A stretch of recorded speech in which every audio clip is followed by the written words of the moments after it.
મિત્રો આપણને અહીંયા એક ટકાવારીનો ક્વેશ્ચન આપવામાં આવેલો છે, જે આપણે બે રીતે સોલ્વ કરતા શીખીશું. તો ક્વેશ્ચન આ રીતે છે: જો કોઈ સંખ્યામાં તે જ સંખ્યાના 25% ઉમેરવામાં આવે તો નવી મળતી સંખ્યા 2550 છે. તો મૂળ સંખ્યા શોધો.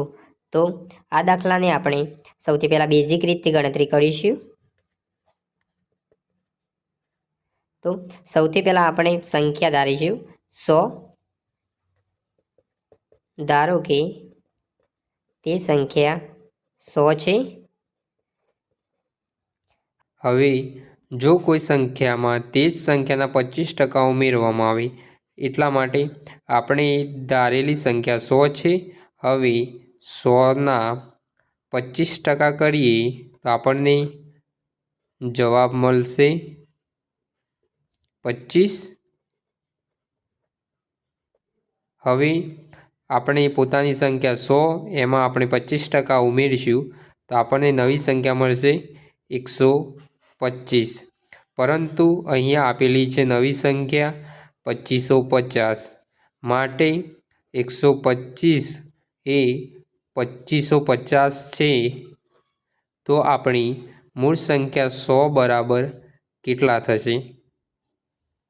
માટે 2550 ગુણ્યા 100 છેદમાં આવશે 125. હવે ભાગાકાર કરીશું તો 25 4 100, 25 5 125, 5 1 5 0, 510 ગુણ્યા 4 કરતાં આપણને જવાબ મળશે 2040. હવે મિત્રો આપણે ફ્રેક્શનની મદદથી આ દાખલો સોલ્વ કરતા શીખીશું. ફરીથી એક વખત વાંચી લઈએ. જો કોઈ સંખ્યામાં તે જ સંખ્યાના 25% ઉમેરવામાં આવે તો સૌથી પહેલાં આપણે 25% લખીશું.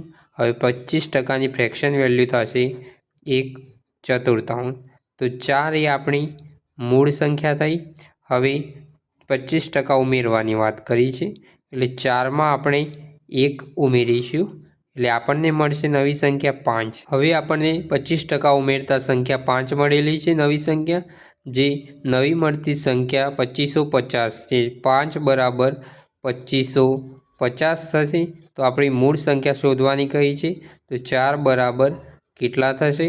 માટે 2550 ગુણ્યા 4 છેદમાં આવશે 5. હવે આપણે ભાગાકાર કરીશું. 5 5 25, 1 0. તો 510 ગુણ્યા 4 કરતાં આપણને જવાબ મળશે 2040.